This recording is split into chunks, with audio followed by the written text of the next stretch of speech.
Gregorian calendar ಪ್ರಕಾರ 1540 ಮೇ 9ರಂದು ವೀರ ಶಿರೋಮಣಿ ಮಹಾರಾಣಾ ಪ್ರತಾಪ್ ರಾಜಸ್ಥಾನದ ಕುಂಭಲ್ಗಢ್ ಕೋಟೆಯಲ್ಲಿ ಜನಿಸಿದರು.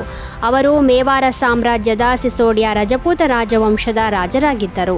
ಮಹಾರಾಣಾ ಉದಯ್ ಸಿಂಗ್ ಅವರ ಮರಣದ ನಂತರ ಪ್ರತಾಪ್ ಸಿಂಹಾಸನವನ್ನು ಏರಿದರು. ಮಹಾರಾಣಾ ಪ್ರತಾಪ್ ಮೊಘಲ್ ದೊರೆ ಅಕ್ಬರನ ಅಧೀನತೆಯನ್ನು ಎಂದಿಗೂ ಸ್ವೀಕರಿಸಲಿಲ್ಲ ಮತ್ತು ಅವನನ್ನು ಧೈರ್ಯದಿಂದ ಎದುರಿಸಿದರು.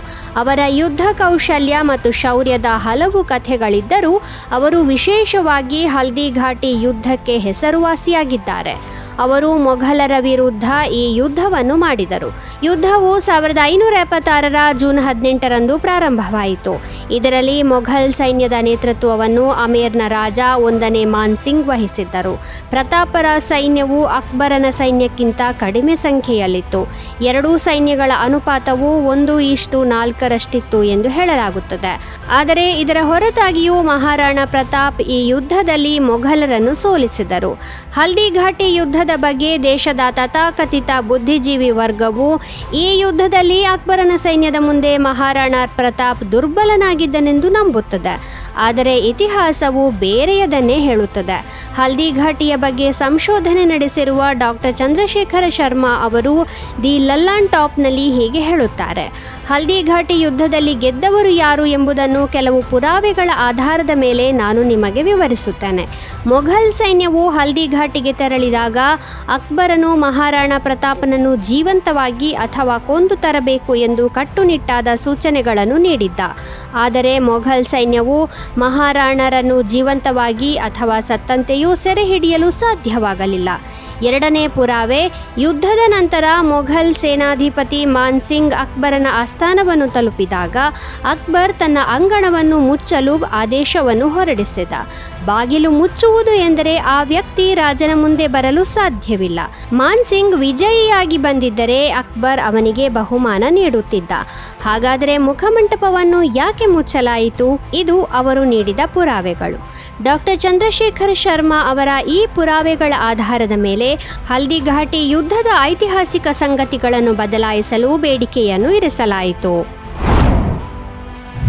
1866ರ ಮೇ 9ರಂದು ಸ್ವಾತಂತ್ರ್ಯ ಹೋರಾಟಗಾರ ಗೋಪಾಲಕೃಷ್ಣ ಗೋಖಲೆ ಅವರು ಮಹಾರಾಷ್ಟ್ರದ ರತ್ನಗಿರಿ ಜಿಲ್ಲೆಯಲ್ಲಿ ಜನಿಸಿದರು. ಅವರು ಭಾರತೀಯ ಸ್ವಾತಂತ್ರ್ಯ ಹೋರಾಟದ ಸಮಯದಲ್ಲಿ ಅವರ ಅತ್ಯುತ್ತಮ ಸಾಮಾಜಿಕ ಮತ್ತು ರಾಜಕೀಯ ಕೆಲಸಕ್ಕಾಗಿ ಹೆಸರುವಾಸಿಯಾಗಿದ್ದಾರೆ. ಅವರು ಭಾರತೀಯ ರಾಷ್ಟ್ರೀಯ ಕಾಂಗ್ರೆಸ್ನ ಮಧ್ಯಮ ಗುಂಪಿನ ಪ್ರಭಾವಿ ನಾಯಕರಲ್ಲಿ ಒಬ್ಬರು.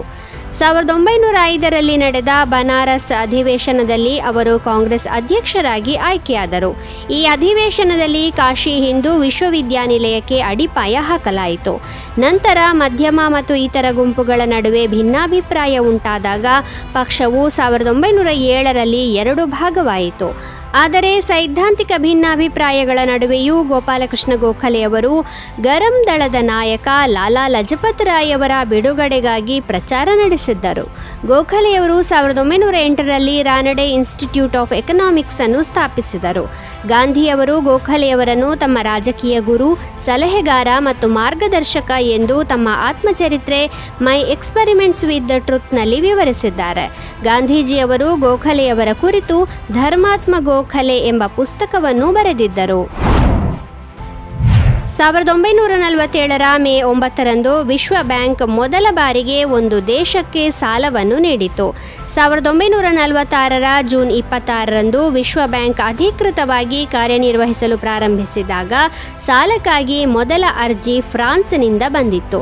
ಫ್ರಾನ್ಸ್ ವಿಶ್ವ ಬ್ಯಾಂಕ್ನಿಂದ $500 ಮಿಲಿಯನ್ ಸಾಲವನ್ನು ಕೇಳಿತ್ತು. ಈ ಹಣದ ಮೂಲಕ ಫ್ರಾನ್ಸ್ನಲ್ಲಿ ಉಕ್ಕು ಮತ್ತು ಕಲ್ಲಿದ್ದಲು ಸ್ಥಾವರಗಳನ್ನು ಮರುನಿರ್ಮಾಣ ಮಾಡುವ ಯೋಜನೆಯಿತ್ತು. ಆದರೆ ವಿಶ್ವ ಬ್ಯಾಂಕ್ ಫ್ರಾನ್ಸ್ಗೆ ಕೇವಲ $250 ಮಿಲಿಯನ್ ನೀಡಲು ಒಪ್ಪಿಕೊಂಡಿತ್ತು. ವಿಶ್ವ ಬ್ಯಾಂಕ್ ಅನ್ನು 1944ರಲ್ಲಿ ಸ್ಥಾಪಿಸಲಾಯಿತು. ಇದರ ಪ್ರಧಾನ ಕಚೇರಿ ಅಮೆರಿಕದ ವಾಷಿಂಗ್ಟನ್ನಲ್ಲಿದೆ. ಈ ಬ್ಯಾಂಕ್ ಅನ್ನು ಸ್ಥಾಪಿಸುವ ಉದ್ದೇಶವು ಕಡಿಮೆ ಮತ್ತು ಮಧ್ಯಮ ಆದಾಯದ ದೇಶಗಳಿಗೆ ಅಭಿವೃದ್ಧಿ ಯೋಜನೆಗಳಿಗೆ ಹಣಕಾಸಿನ ನೆರವು ನೀಡುವುದಾಗಿತ್ತು. ವಿಶ್ವ ಬ್ಯಾಂಕ್ ತನ್ನ ಆರಂಭದಿಂದಲೂ ಅಭಿವೃದ್ಧಿಶೀಲ ರಾಷ್ಟ್ರಗಳಿಗೆ ಆರ್ಥಿಕ ನೆರವು ನೀಡುತ್ತಿದೆ. 2020ರಲ್ಲಿಯೂ ಸಹ ಕೊರೋನಾದ ಮೊದಲ ಅಲೆಯನ್ನು ಎದುರಿಸಲು ವಿಶ್ವ ಬ್ಯಾಂಕ್ ಅನೇಕ ದೇಶಗಳಿಗೆ ಹಣವನ್ನು ನೀಡಿತ್ತು. 1986 ಮೇ 9ರಂದು ನೇಪಾಳದ ಪರ್ವತಾರೋಹಿ ತೇನ್ಸಿಂಗ್ ನಾರ್ಗೆ ಡಾರ್ಜಿಲಿಂಗ್ನಲ್ಲಿ ನಿಧನರಾದರು.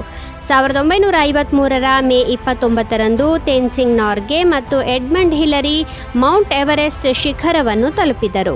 ಈ ಕ್ಷಣವನ್ನು ವಿಶ್ವದಾದ್ಯಂತ ಐತಿಹಾಸಿಕ ಸಾಧನೆ ಎಂದು ನೆನಪಿಸಿಕೊಳ್ಳಲಾಗುತ್ತದೆ.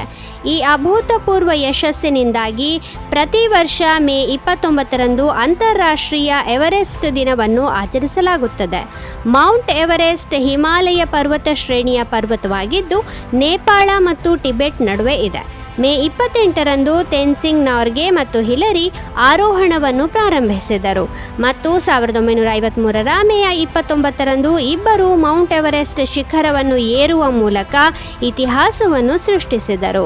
ಅದಕ್ಕೂ ಮೊದಲು ಯಾರೂ ಅಲ್ಲಿಗೆ ತಲುಪಲು ಸಾಧ್ಯವಾಗಿರಲಿಲ್ಲ. ಇಬ್ಬರು ಮೌಂಟ್ ಎವರೆಸ್ಟ್ ತಲುಪಿದ ವಿಶ್ವದ ಮೊದಲ ಆರೋಹಿಗಳಾಗಿದ್ದರು.